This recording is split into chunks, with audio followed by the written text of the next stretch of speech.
Bismillahirrahmanirrahim. Allahumma salli wa sallim ala Sayyidina Muhammad wa ala alihi wa sahbihi wa barik wa sallim. Kita akan membicarakan tentang beberapa macam hukum siwak. Ini sebagaimana termaktub dalam kitab At-Takriratus Sadidah, halaman 75.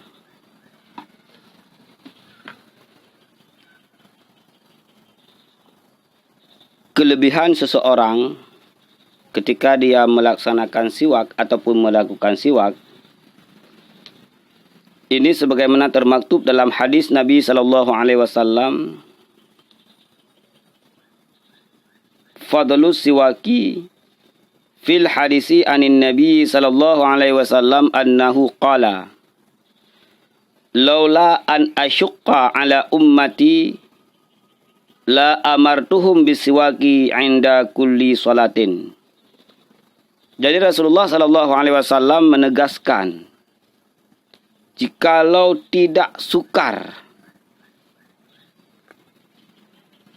jikalau tidak susah, tidak sulit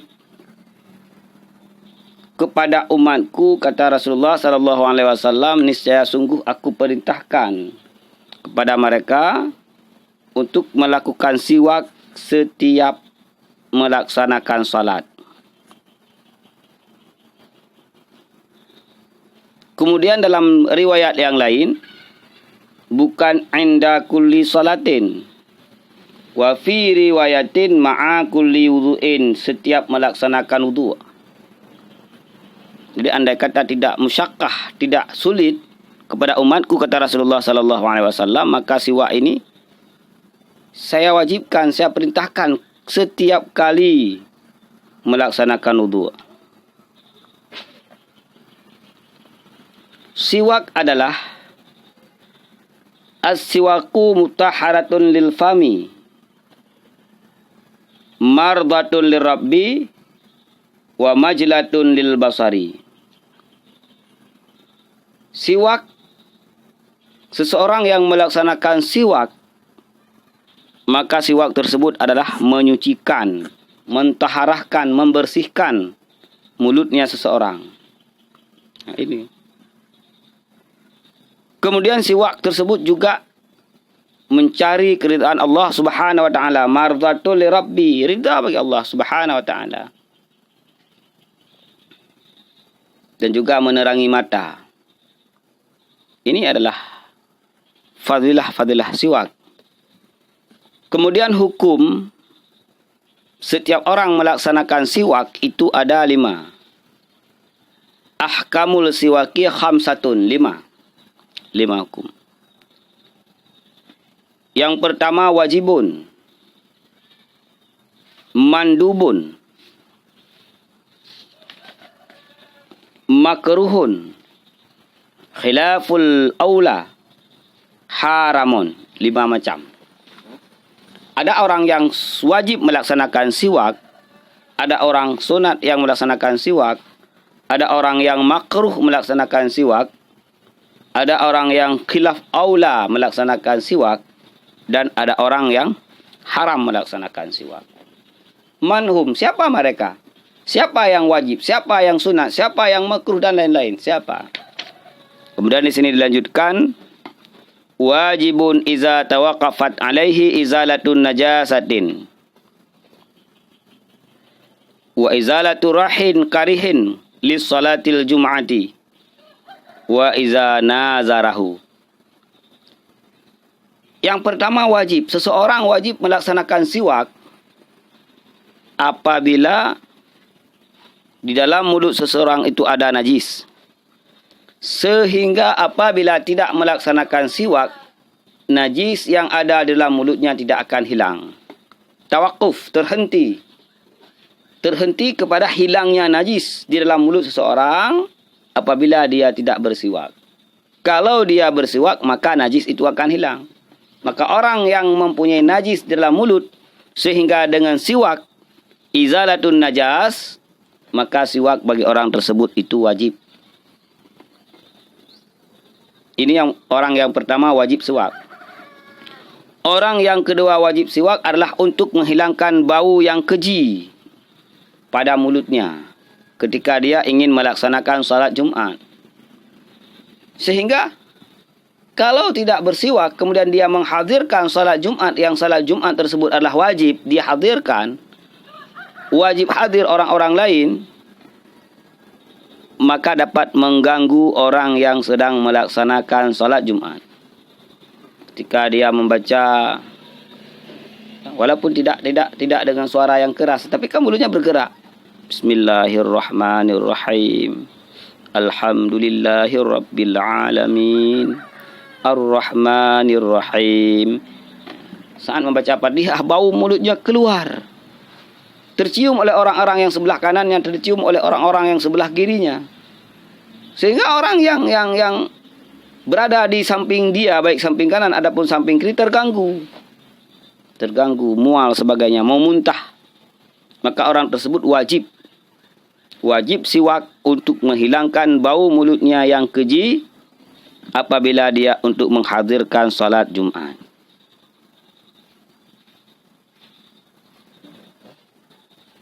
Yang ketiga orang yang wajib siwak adalah iza nazarahu, apabila seorang bernazar untuk melaksanakan siwak. Jika aku sembuh maka aku akan bersiwak. Jadi orang yang telah melafazkan nazar untuk melaksanakan siwak, maka ketika itu dia telah wajib untuk melaksanakan siwak. Jadi 3 orang yang kedudukan siwak bagi mereka adalah wajib. Orang yang apabila bersiwak hilang najis dari mulutnya. Yang kedua, orang yang bau mulut yang sangat keji ketika dia akan menghadirkan salat Jumat. Yang ketiga adalah orang yang bernazar. Hukum yang kedua siwak adalah mandubun, sunat, disunatkan. Wa huwal aslu fihi, ini asal daripada sunat siwak adalah, asal daripada bersiwak adalah sunat.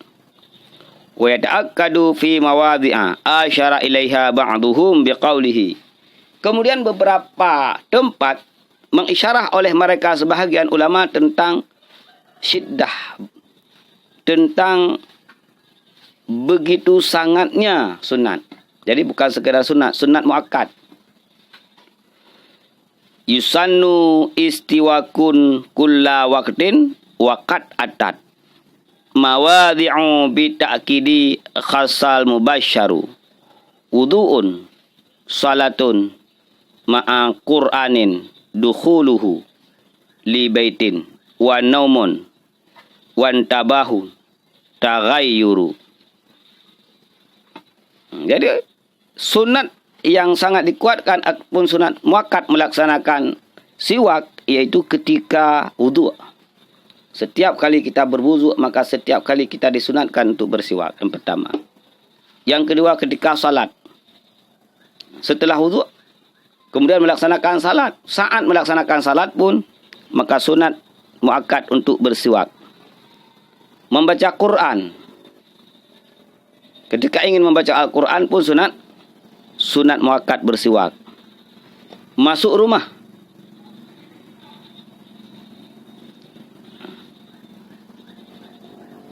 Tidur. Inilah beberapa macam sunat muakkad untuk melaksanakan siwak.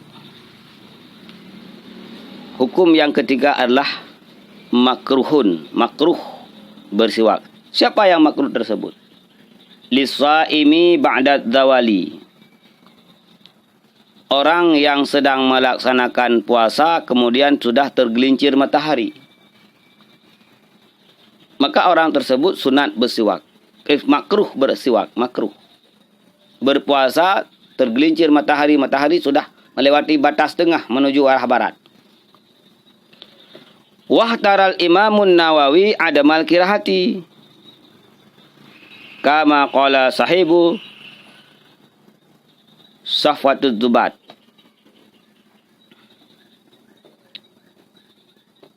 Amma istiyaku sa'imin ba'da dawali fahtira lam yukrah wa yahrumul wisalu.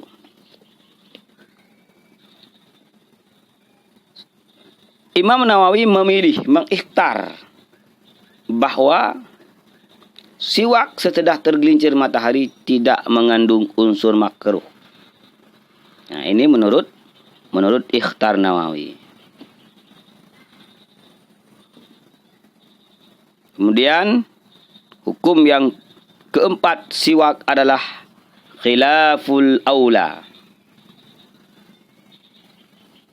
Al-istiyaku bisiwakia ghairihi biridahu illa litabaruki famandubun. Ya, ini khilaf ula terjadi dua versi pendapat. Jadi seseorang melaksanakan siwak dengan siwak orang lain dan orang tersebut ridha, memberi izin bahwa boleh bersiwak dengan siwaknya, itu adalah khilaf aula. Ada yang mengatakan boleh, ada yang mengatakan tidak boleh. Namun kalau bersiwak dengan siwak orang lain karena orang itu alim, orang itu ulama, sebagai tabaruk untuk mengambil keberkatan, maka famandubun sunat. Kan? Jadi bersiwak dengan siwak orang-orang yang dapat kita bertabaruk dengan mereka itu sunat. Yang terakhir adalah haram. Siapa yang haram bersiwak? Iza kana bisiwakiya ghairihi biduni idnihi walam ya'lam ridahu. Seseorang yang bersiwak dengan siwak orang lain yang tiada izin dan tidak diketahui ridhanya orang lain. Ada siwak orang di situ, kita ambil. Sedangkan orang tersebut tidak mengizini secara adat bahwa dia tidak pernah memberikan siwaknya kepada orang lain. Kita ambil siwak orang tersebut, kita bersiwak. Itu hukumnya haram. Karena tiada izin pemilik daripada siwak dan kita tidak mengetahui ridhanya pemilik siwak tersebut. Jadi inilah 5 macam hukum siwak kepada seseorang yang mesti kita ketahui agar kita mengetahui kedudukan kita di mana. Wallahu a'lam bishawab.